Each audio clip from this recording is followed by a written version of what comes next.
Um, my name's Thomas Hayward. I'm Melissa Corlett. And we're from the UCL Centre for Languages and International Education. In this talk, we'd like to both present and problematize the UCL Pre-Sessional Research Portfolio, a portfolio writing assessment we developed in response to generative AI. So in this talk, we'll start by introducing our context and then provide an overview of our research portfolio. We'll then explore 3 questions and tensions related to this assessment, discuss our current research and future hopes. So we both work on the UCL Pre-Sessional English course, which is highly multidisciplinary, with students going on to 10 of UCL's 11 faculties. We have both pre-undergraduates and pre-postgraduate students. This year, around 500 pre-undergrads and 1,000 pre-postgrads. On the course, we both teach and assess reading and writing. Previously, students completed an open book exam, so writing an essay from several set texts. However, we found this approach to solely assessing product to be increasingly problematic, especially as AI enables students to instantly pass as competent writers. So the sudden growth in GenAI use spurred new concerns, not only around the validity of the assessment, but also what students were learning in the process of completing the assessment. It also made us discuss the purpose of writing on the course among our team, and we've become increasingly interested in writing as exploration rather than simply the repackaging of prior beliefs into a new form. So as a response, and indeed like many other pre-sessional courses at UK universities, we've shifted towards a focus on process and a portfolio writing assessment. And portfolio writing has a clear attraction. We believe that portfolio writing has the potential to capture writing as a recursive and developmental process, to make visible the exploratory research, drafting, and revision that we consider essential to successful academic writing. It has the potential to allow for multimodality, multilingualism, and multiple communicative contexts, potentially increasing inclusivity and providing a broader evidentiary base for assessment. And to draw on the words of Lillis, finally, we believe it has a potential to provide a space for exploring, understanding, and questioning what it means to do academic writing and to be an academic writer. But our question is, does our current portfolio fulfill these potentials? And I think you can understand that we do have some questions about that. So then a further question is, how can we develop our current portfolio in the direction of achieving them?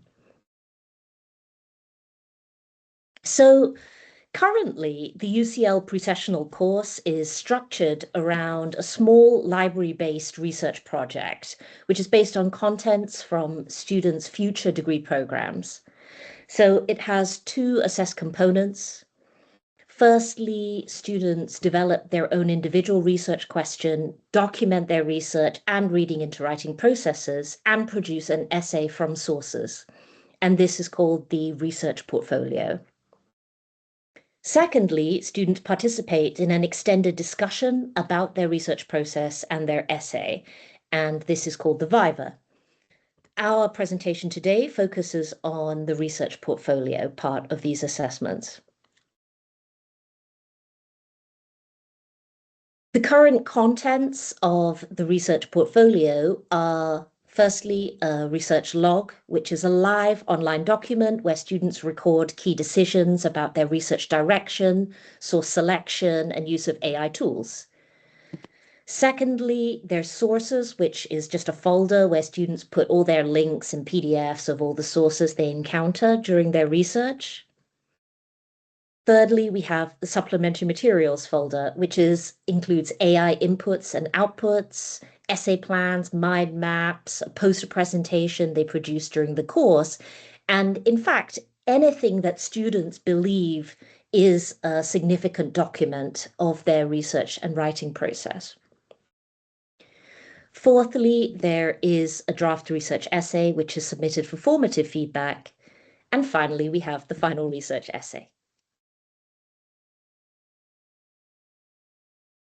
Let's take a closer look at the research log. So we intend this log to serve as a basis for dialogue, formative feedback, and reflection throughout the reading and writing process. And we hope that this dialogue can happen orally in tutorials and in the classroom, but also could happen on the document itself through exchanges of comments, interactions, actually in writing on the document. In this extract, you can see that the student notes key decisions they have taken during the week regarding the direction of their research and the sources that they've read. So I just give you a little time to look at that.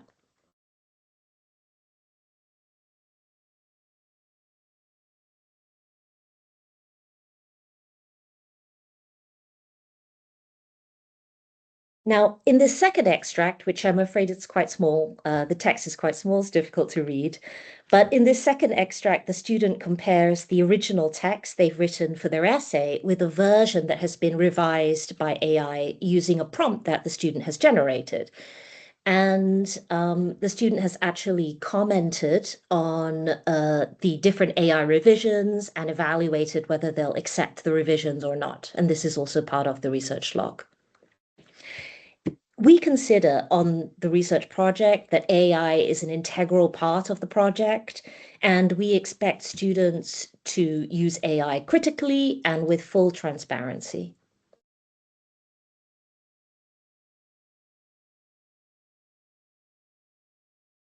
So, taking a look at the criteria for the research portfolio, you can see that 3 of the sub-criteria relate to the final research essay, that is the product.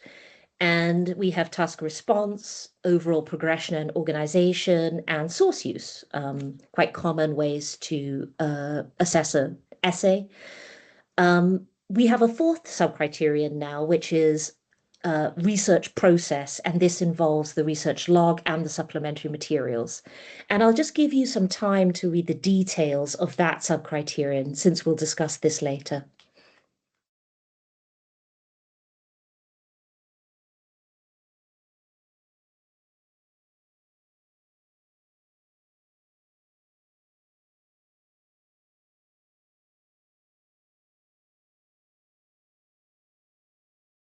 So, however, the more we've worked on developing our current research portfolio, the more we recognize that assessing process through the production of a portfolio introduces significant tensions.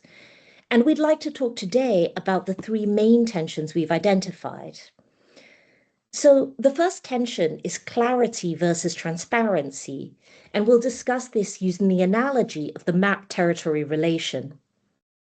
The second tension is writing to explore versus writing to be surveilled. And the third tension is assessment reliability versus teachers' subjective contextualized judgments.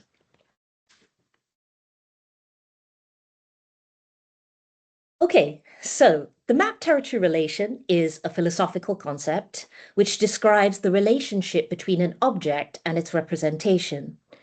It's usually summarized with the phrase, the map is not the territory. And the obvious relevance to us is that the research portfolio is a representation of a process which is produced for teaching and assessment purposes. It is not the process itself.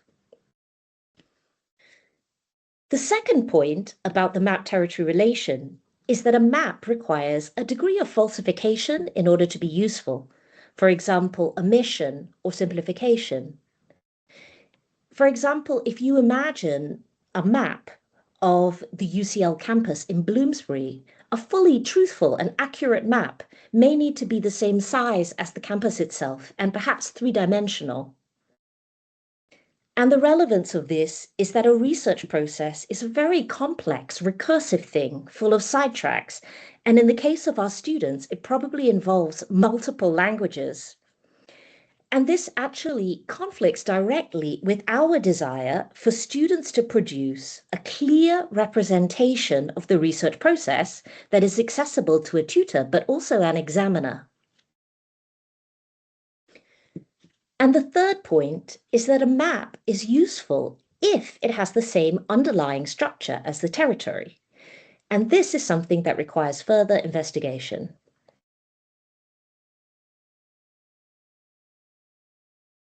If we look back at our marking criteria, you can see that we ask students to document their research and writing process in a way that is both clear and transparent. However, the map territory relation reminds us that when we are representing a very complex process, clarity and transparency can be in direct conflict.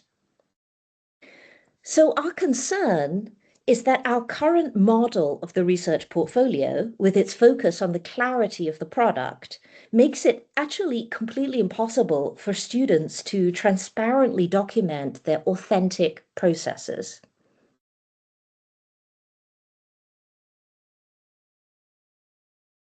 The second tension we want to discuss is writing to explore versus writing to be surveilled. And when we first introduced the weekly research log in 2023, it was a task which aimed to scaffold undergraduates' independent research. It aimed to help students explore their topic and to help them reflect on their sources and their progress. It facilitated one-to-one tutorials and also helped tutors identify students requiring further support. After a largely successful trial with our undergrads, we decided it could also benefit postgrads and introduced it course-wide in 2024. And with the advent of GenAI and us rethinking our assessment suite, the main purpose of the task seemed to shift. So we realized that the log, together with weekly tutorials, provided invaluable evidence of students' authorship of their final essays. And in our AI policy, we state that to demonstrate authorship, students must evidence their understanding, evaluation, and ownership of all aspects of their work. For example, if the essay is a clear product of the student's research over the course, such as by drawing on sources they'd discussed with their tutor, it's highly likely that they are the authors of their essays. So the now obligatory log became an evidence-gathering exercise, protecting students against claims of academic misconduct, almost as if they were guilty until proven innocent. As the log is an online live document, which can be accessed by the tutor at any time, we feel like we've unintentionally created a sort of online panopticon. The panopticon, as designed by UCL's spiritual founder, Jeremy Bentham, was a way to design a building so that the inmates or workers or students would have the feeling of being constantly monitored. And he genuinely believed that this constant monitoring would improve behavior and outcomes. We've observed, however, that this constant monitoring and the role of the log in assessment means that students revise their earlier entries to smooth out their research journeys, so further falsifying and stretching the map territory relation. So we suspect that for the students, the log has become another product to submit for judgment. And our concern is whether this type of heightened evidence gathering is conducive to reflection and learning. If you think back to moments of learning or meaningful reflection, were they while you were being monitored? And this year on the course, we've attempted to shift the dial back towards writing as exploration. And when we introduce the research log to our tutors, we emphasize that it is primarily a supportive tool, a scaffold of independent research, and that the evidencing of authorship is a secondary function, only needed in some cases.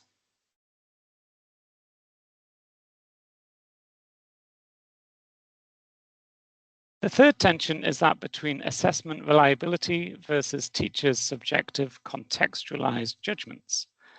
In our previous assessment, the open book exam, there was a focus on assessment reliability. Students used the same texts and answered the same question. In theory, it was possible for any tutor to mark any student. Since moving to the research portfolio, we've been influenced by Pamela Moss's work on validity without traditional reliability And I've come to realize that we have started using teachers' subjective judgments as a resource in assessment, not a hindrance. So now tutors assess their own students in both the portfolio and the Viva. And we think when it comes to assessing process, tutors have been with their students along their research journeys, and they are in the best place to interpret the clarity and transparency of the research log through ongoing dialogue with their students. In the past, we saw standardization as a process in which tutors strove to agree on an objective score. Now we see that the first marker has come to a subjective judgment, and they engage in a critical dialogue with a colleague to test whether their interpretations are warranted. It should involve interpretations being challenged and there being a clear trail of evidence leading to the tutor's interpretation. So it should be a rigorous process, but our concern is how do students feel about it? Is it transparent to them? Or might they feel subject to judgments that they find arbitrary and surprising?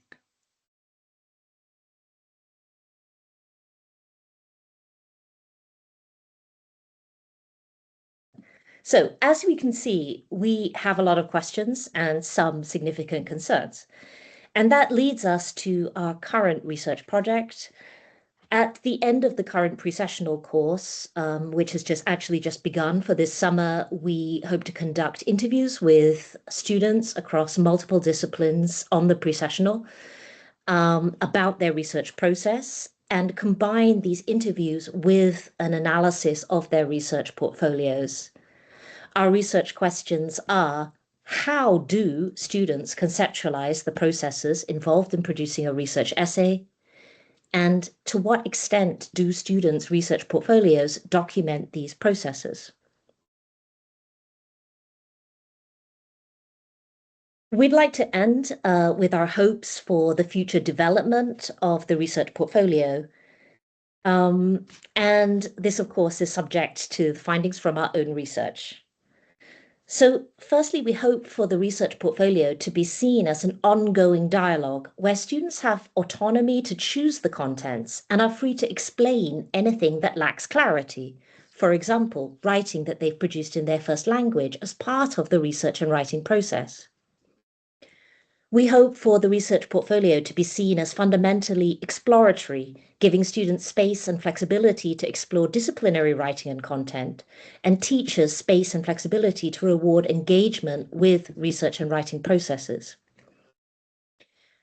We hope to balance the need for evidence gathering with these broader learning outcomes.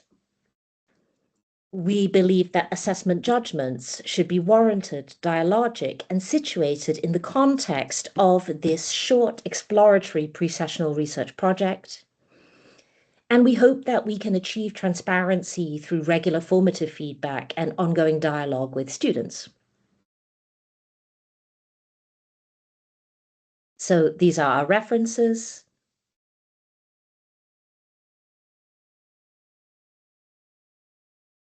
And here are our contact details. We'd be really interested in hearing from you, especially if you too are grappling with a new portfolio writing assessment. Please feel free to contact us. And I suppose that is time for questions. Yeah, thanks very much. Yeah, thank you so much.